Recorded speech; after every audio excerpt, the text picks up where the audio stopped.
lang, since this is an inner unit. So, alright, so off to the toilet and bathroom. Itong door na to is two-way siya. Pagsarado. Pero siya din yung windows door.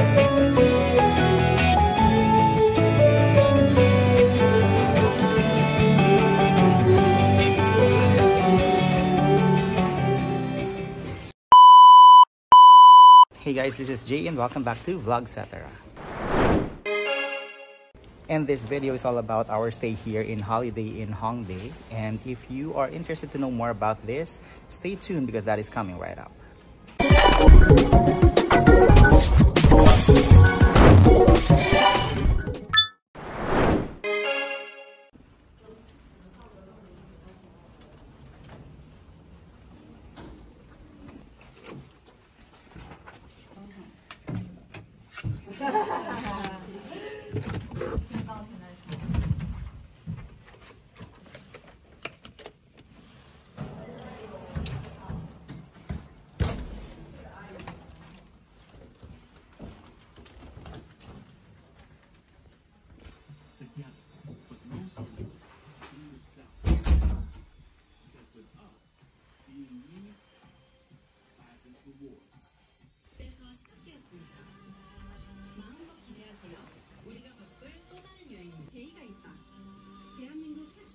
Magpapahinga muna tayo.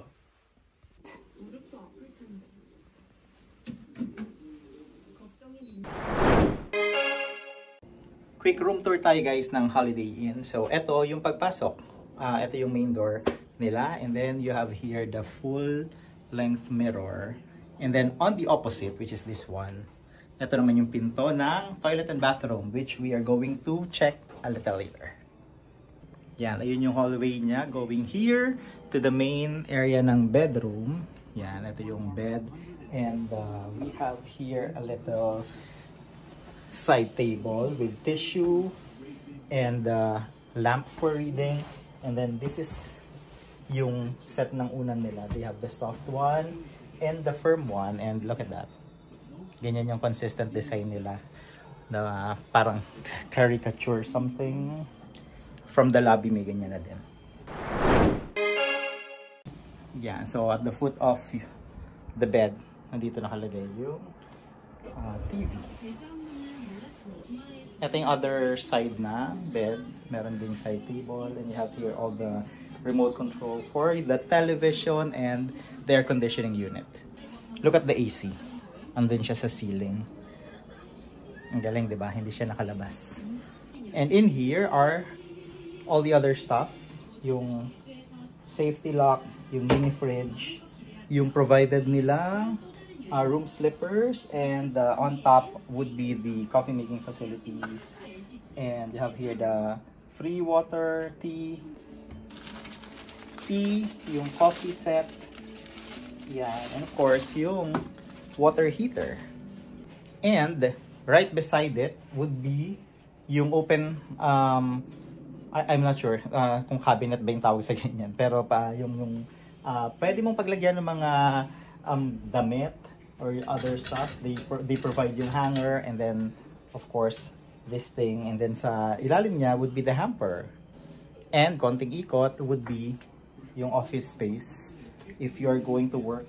So you have here the office chair, this table which is just good enough for your laptop for work, and you have here the window.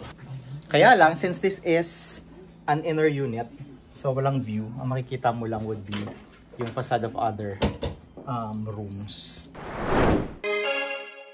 And yun na siya. Ayan na yung room natin.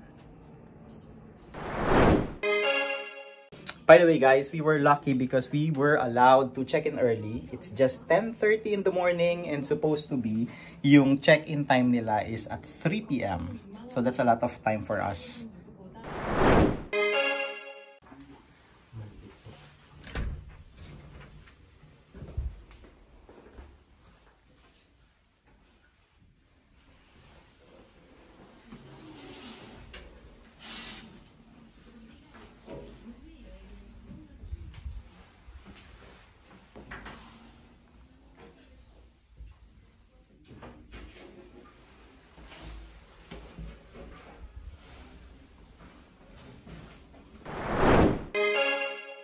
Alright, so off to the toilet and bathroom.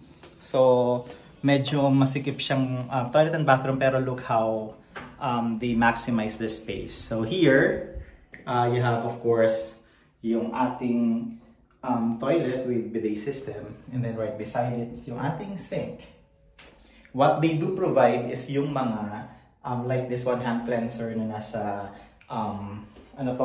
pump or dispenser, and then you have here yung hair dryer, and of course yung mga towels natin would be there. And konting lakad would be the shower area. Yan yung shower natin, and again yung body wash, shampoo and conditioner, they're here in the dispenser, and of course you have here the hot and cold for your shower. Oh, akala ko wala ng ibang toiletries, but they have here this thing. So, vanity kit, sanitary bag, and shower cap.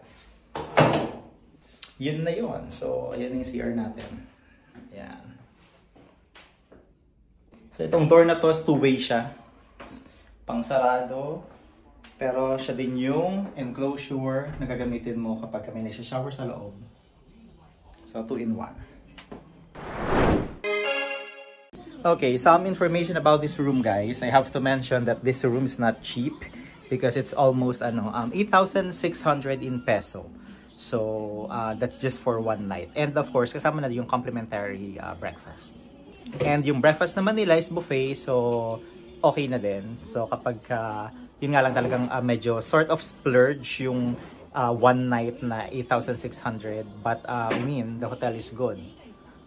And by the way, wala din namang masyadong mga murang tuluyan dito sa Seoul. Even yung mga tinuluyan namin before na mga parang inn or hostel, they're also not cheap.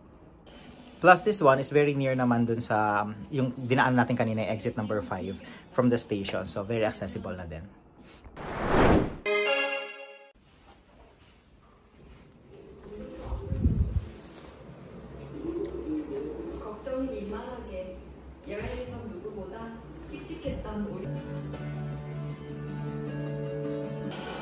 This is the laundry area, guys. Compared to sa pinanggalingan natin, medyo mas pricey siya kasi it's 4,000 for wash, pati dry.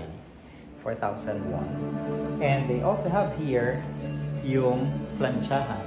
I think this one is legal.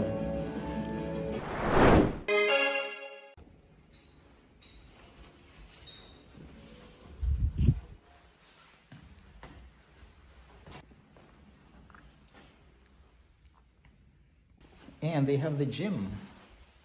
Yan. Walang tao. Walang gumagamit. Nilalamig ang lahat. Weights. Cardio.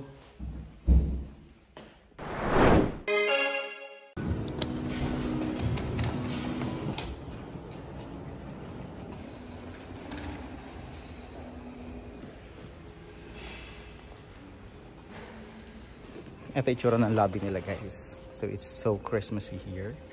And ito yung front desk. And ganito kalawak yung kanilang lobby. Yeah, and then right there, pupuntahan natin mamaya would be the restaurant where they're also serving the breakfast.